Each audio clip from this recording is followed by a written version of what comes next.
les hommes ont changé notre planète. Ces inventeurs ont fait de vous l'homme que vous êtes. Ils ont tout imaginé, tout trouvé, démontré. La lune qui gravite et la pomme qui tombe déconfite. Ils ont cherché à mesurer le temps qui donne l'heure. Ils ont voulu nous offrir tous les gages du bonheur. Une lumière exemplaire qui éclaire, qui prospère et ouvre le chemin aux rêves des humains. Ils ont trouvé des leviers pour soulever le monde. Et grâce à eux, la terre a voulu jouer à la ronde. Tourner, tourner, toutes les roues de la locomotion. Et des automobiles qui se suivent en file et défilent, puis vite filent les découvreurs. Chevauchent déjà d'autres chimères. Pour que progresse dans la sagesse notre vieille terre. Les découvreurs, les découvreurs.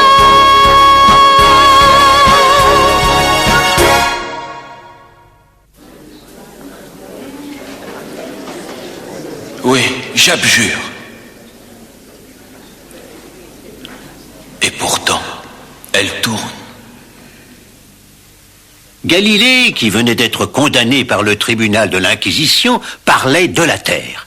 C'est que, voyez-vous les enfants, pendant de longs siècles, les hommes ont cru que la Terre était le centre immobile du monde et que le Soleil et les autres planètes tournaient autour d'elle. Et gare à celui qui prétendait le contraire. En contradiction avec les Saintes Écritures, sa vie était en grand danger. Nous savons aujourd'hui que tout cela n'était pas exact. Mais il a fallu à certains bien du courage pour prétendre le contraire et à tous bien du temps pour comprendre que c'est le Soleil qui est le centre de notre système planétaire. En 1564 va naître à Pise, en Italie, celui qui va imposer cette évidence. La Terre tourne. Galiléo Galilée. Galiléo! Alors, Galiléo, on fait la course? Jusqu'à la tour? Ah, c'est d'accord. Prêt?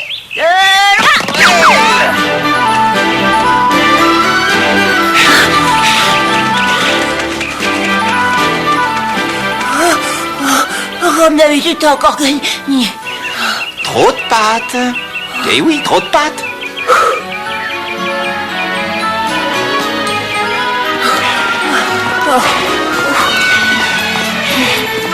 Dis donc, si on sautait, comme ça, je serais le premier, ça j'en suis sûr. Et pourquoi tu crois ça? Parce que je suis le plus lourd, tiens. Oh, ben c'est pas sûr. Il faudrait vérifier. Alors on saute pour voir. Quelques années plus tard, Galilée, âgé de 14 ans, sera admis à l'université de Pise pour y faire ses études de médecine.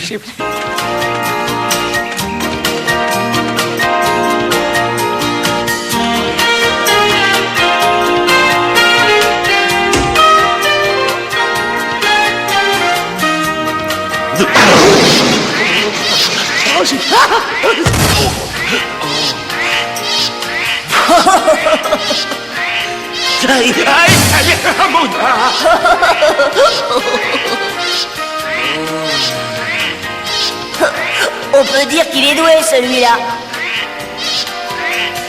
Hé, tu te réveilles, on s'en va. Vas-y, toi, je te rejoins.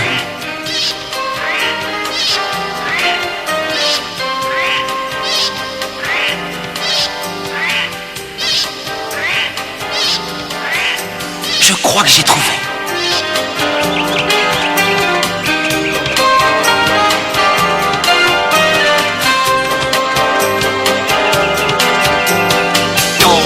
Oh, mauvais garnement, tu ne peux pas faire attention. Oh, excusez-moi, mon père, je réfléchissais, je n'ai pas fait attention. Bon, ce n'est pas grave, mon fils. La méditation nous distrait parfois des réalités de ce monde. C'est que ce balancier, enfin, cette lampe, vous voyez, c'est comme si elle marquait le temps. Le temps est éternel, mon fils. Ah, ça n'empêche pas de le mesurer. Va en paix.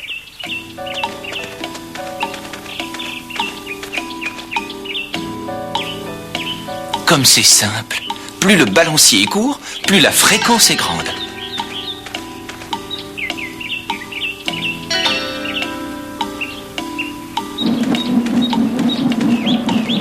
Oh, un de cercle, ou plutôt une parabole. Oh. Du vin qui explose maintenant, ça alors, je bois trop, moi. Avec ce pendule, on pourrait mesurer avec précision la fréquence des pulsations, ce qui permettrait de déterminer l'état de santé d'une personne. Et qui êtes-vous, jeune homme, pour prétendre nous apprendre la médecine? Je m'appelle Galilée, maître. Galiléo Galilée. Eh bien, Galilée, retournez-nous à vos cours. Quand vous aurez terminé vos études, vous pourrez peut-être... Permettez, cher confrère, cet appareil me semble à moi très astucieux. Voyez, le battement correspond exactement à mon pouls. Voyons le vôtre. Votre pouls est bien rapide, mon cher. Vous devez avoir des humeurs furibondes. Vous allez voir que cet instrument va se balancer de moins en moins fort. Tout ça ne sert à rien. Mais non, maître. Voyez, ce n'est pas l'amplitude du mouvement, c'est la longueur du balancier qui détermine le temps. Rapide, bien trop rapide. C'est mauvais signe. Une saignée vous fera le plus grand bien. Votre invention, jeune homme, va nous être très utile. C'est bien un moyen pour mesurer le temps. Galilée appliqua sa découverte à la fabrication d'horloges. Il va inventer bien d'autres choses encore.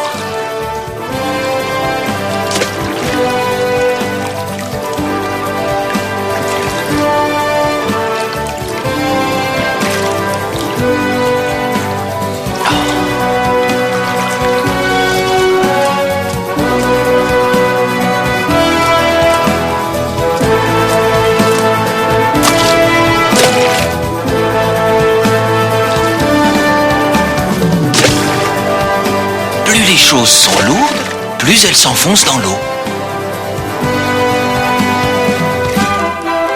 Non, plus elles sont denses, plus elles s'enfoncent. Voilà qui permet de calculer si un liquide est plus dense que l'eau.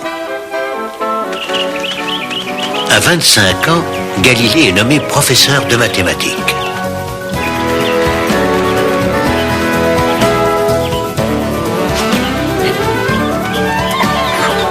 On y va? Tu te rappelles quand on était gosse et qu'on voulait sauter? Alors cette fois, tu vas voir que tu tombes. Ma grosse pierre va tomber bien plus vite que ton caillou, tu verras. Je te dis qu'elles vont arriver en bas en même temps. Je vais compter jusqu'à 3 et on lâche nos pierres. Pour moi, il n'y aura qu'un seul bruit à l'arrivée. En bas là. 3.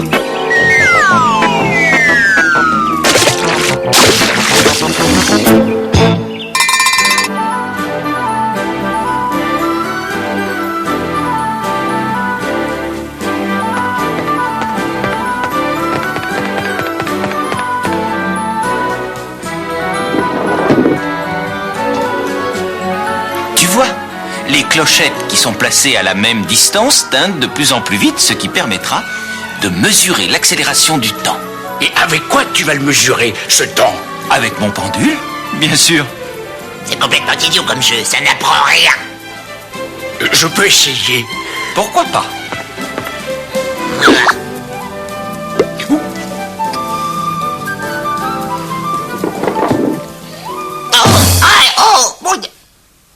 Galilée vient de trouver que la vitesse d'un corps augmente en proportion du carré du temps. Et pour la première fois, nous avons ici les bases d'une loi. Il va inventer aussi le thermomètre pour mesurer la température de l'air et des liquides.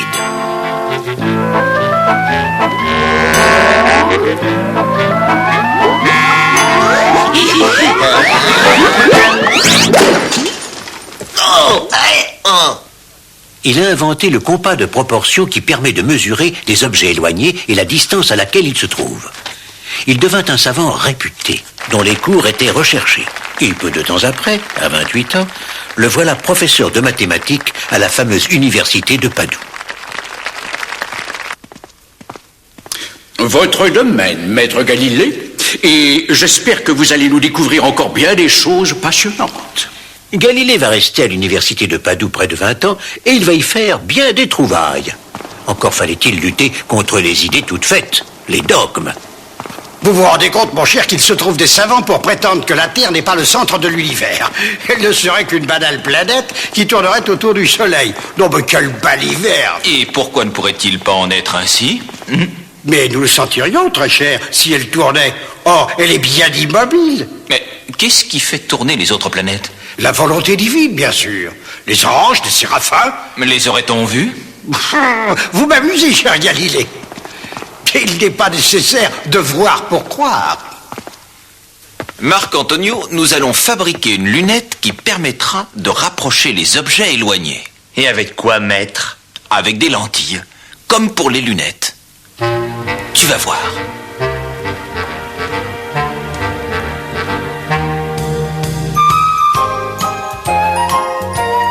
C'est bien. Maintenant, tu vas fabriquer un tube autour de tout ça.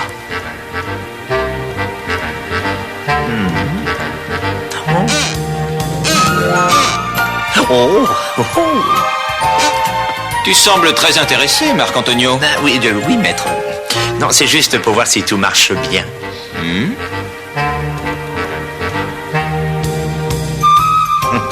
On voit très bien, n'est-ce pas, maître? Je suis sûr qu'on pourra observer les étoiles comme si on était tout près.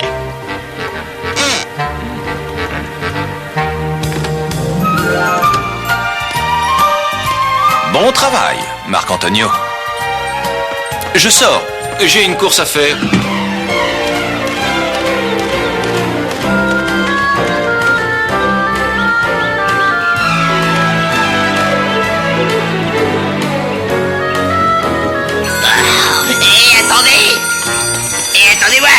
Attendez-moi.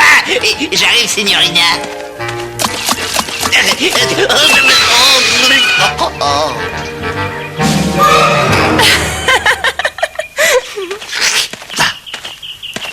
Puis-je vous aider, signorina? Merci.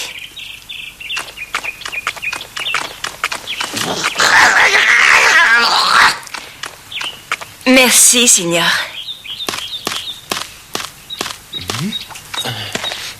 Oh.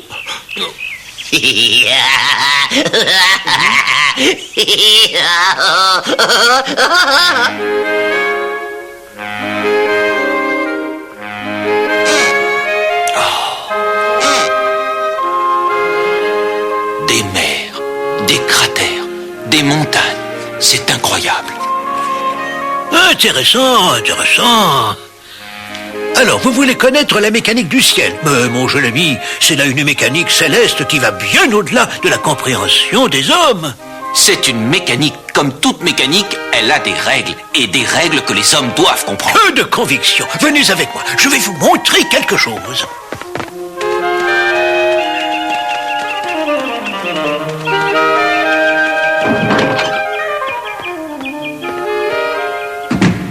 Voici la mécanique céleste, conçue par un grand artisan, Santucci, et d'après la théorie de Ptolémée.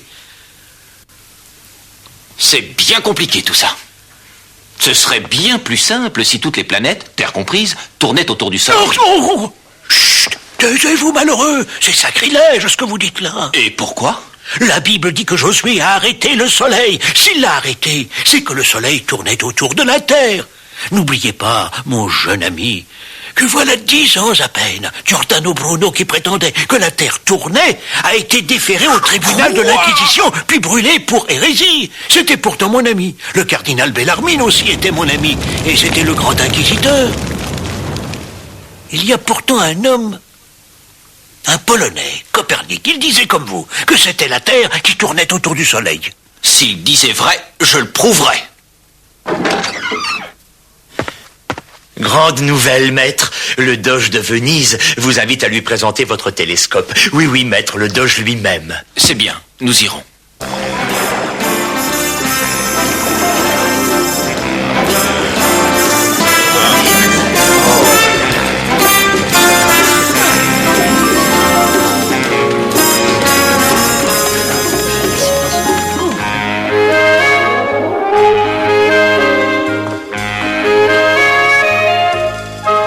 Seigneur, pouvez-vous voir un navire qui se profile à l'horizon?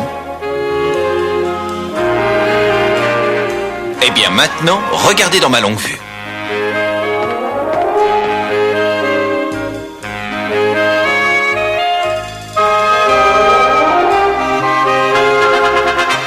Quelle merveille! Nous allons pouvoir connaître à l'avance l'arrivée de nos vaisseaux marchands ou l'arrivée de nos ennemis.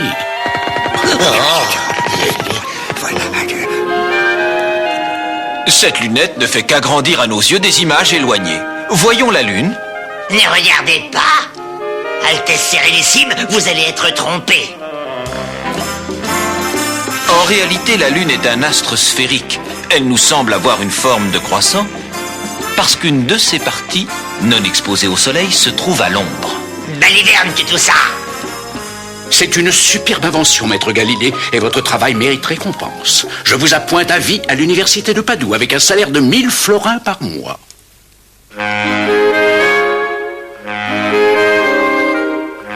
Galiléo, vous n'avez même pas un regard pour notre petite fille. Elle est pourtant si jolie. Que voulez-vous, Marina? Il y a encore tant de choses à connaître.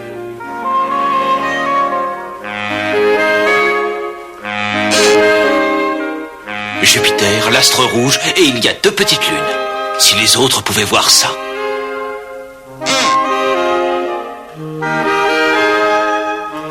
Des satellites en ceinture? Nous savons aujourd'hui que Saturne est entouré d'anneaux. Mais Galilée, avec sa longue vue primitive, ne pouvait pas le voir.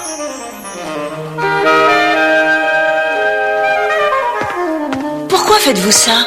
C'est pour observer le soleil, sinon sa lumière blesse.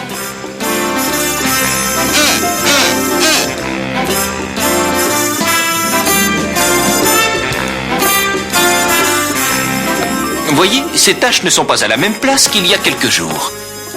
Donc, nous tournons autour du soleil. Copernic avait raison. Et ce que nous enseignons à l'université est faux.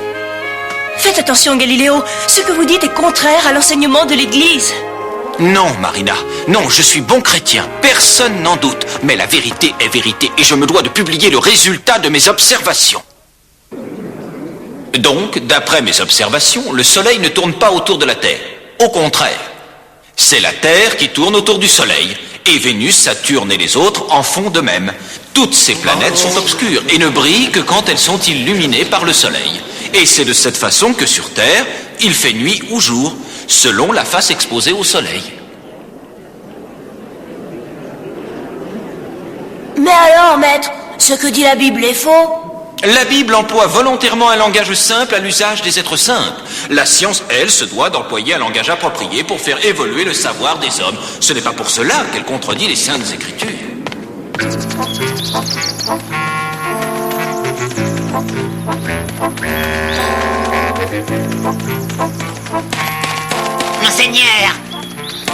Monseigneur Bellarmine. Vous qui avez instruit le procès de l'hérétique Giordano Bruno. Voilà, je me dois de vous dire. J'ai entendu Galilée enseigner que la Terre tourne autour du Soleil. C'est une doctrine dangereuse. Je connais Galilée. C'est un beau chrétien, Fra Lorini. Il ne faut pas s'inquiéter de ses idées sur l'astronomie. Elles ne sont pas dirigées contre l'Église.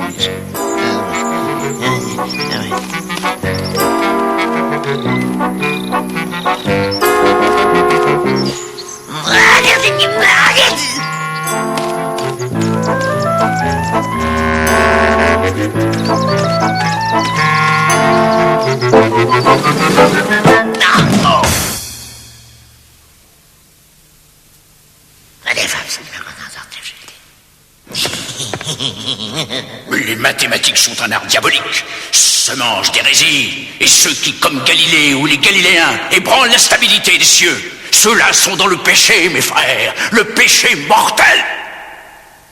Et la Lune tourne autour de la Terre. Pourquoi? Galiléo, nous avons maintenant 3 enfants et je ne sais même pas si vous vous en êtes rendu compte. Que voulez-vous, bon ami? Il y a tant et tant de choses à connaître. Oui, un hérétique, et je réclame contre ce mathématicien le jugement de notre Sainte Inquisition.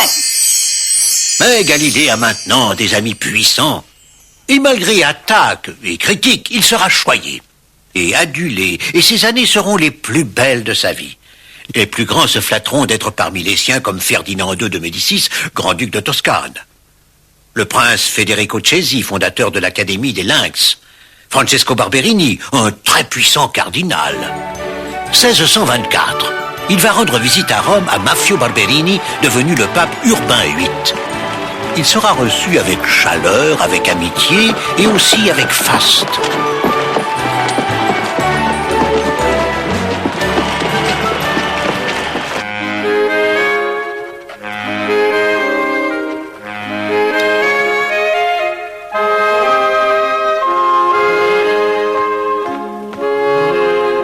Je veux dire bonsoir à papa.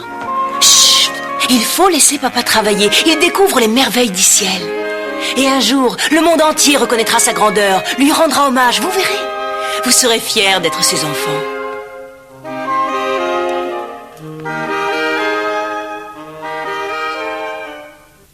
C'est un hérétique, Saint-Père. Et tous ses écrits le prouvent. Il mérite 1000 fois le bûcher. Oui, le bûcher.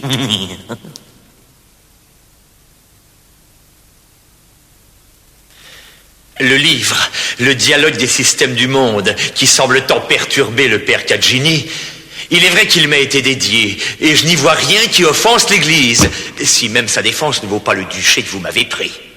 Mais vous-même, vénérable Saint-Père, ne lui avez-vous pas donné l'autorisation de l'écrire, cette œuvre? Oui, il est vrai. Je n'arrive pas à croire à la malignité de Galilée, quoique je m'interroge. Quoi donc voulait-il désigner par le personnage stupide de Simplicio? Votre sainteté, le cardinal Bellarmine, que notre Seigneur le garde près de lui, bien sûr, a interdit à Galilée de propager les théories de Copernic. Et Galilée s'y est engagé, par écrit. Tenez, nous avons là cette pièce. C'est un faux! Regarde!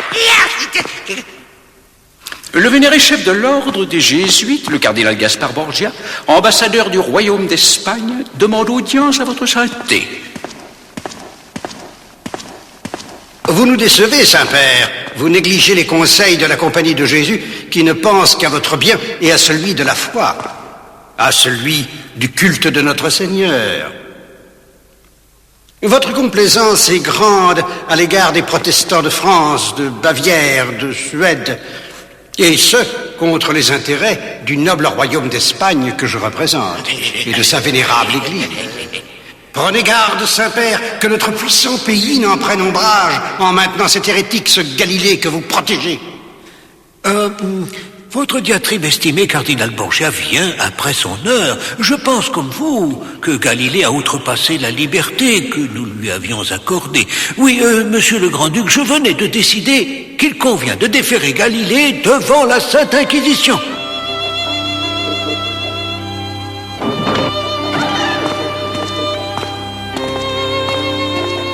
Une bien confortable prison. Je me présente, Vinco de Firenzuola. Je suis l'inquisiteur de votre procès. Quelle idée que de nier la transcendance de l'esprit divin qui fait mouvoir les planètes pour le remplacer par des lois mathématiques. Laissez donc cela à Copernic. Je n'ai parlé des thèses de Copernic que comme hypothèse, et ne serait-il pas souhaitable de repenser les théories de Ptolémée, vieilles de plus de 1000 ans? L'humanité ne doit-elle pas progresser? Oui, mon fils, mais dans le respect de la foi des Saintes Écritures, car notre troupeau de fidèles est surtout fait de gens simples.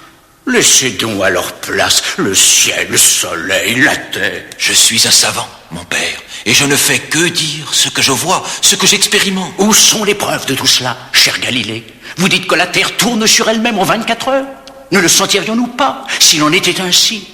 Vous dites que seules les marées réagissent à cette formidable accélération? Mais les maisons s'écrouleraient, la vie sur Terre serait impossible. Cette accélération est permanente, progressive.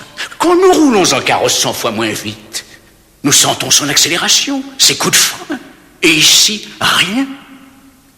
Alors cessez ce jeu, votre passion de convaincre vous égale. Pendant des années, j'ai observé, médité, expérimenté, et vous voulez me contredire, sans autre preuve que votre croyance? Votre arrogance est sans limite, Galilée. Vous voulez manipuler le ciel à votre guise, condamner votre ouvrage. Ou c'est vous qui serez condamné? Vous avez de la chance d'avoir des amis qui voudraient vous éviter la torture, le bûcher. Abjurez, Galilée, et nous vous éviterons la torture. Sinon... Oui, il faut abjurer. Dieu m'a ordonné de ne plus croire que la Terre tourne autour du Soleil. Alors, je ne le crois plus. Oui, j'abjure. Et pourtant, elle tourne. Il faudra attendre la fin du XXe siècle pour que l'Église réhabilite Galilée. Les découvreurs façonnent pour nous des mondes meilleurs. L'œil vers le ciel, leurs pensées vagabondent ailleurs. Tourne manège des étoiles, des planètes, des comètes. Voici que l'homme décolle, il va quitter le sol. Mes paroles, c'est qu'il s'envole. Demain, ils nous mèneront vers d'autres firmaments. Car pour l'homme, n'en est qu'au début de son roman.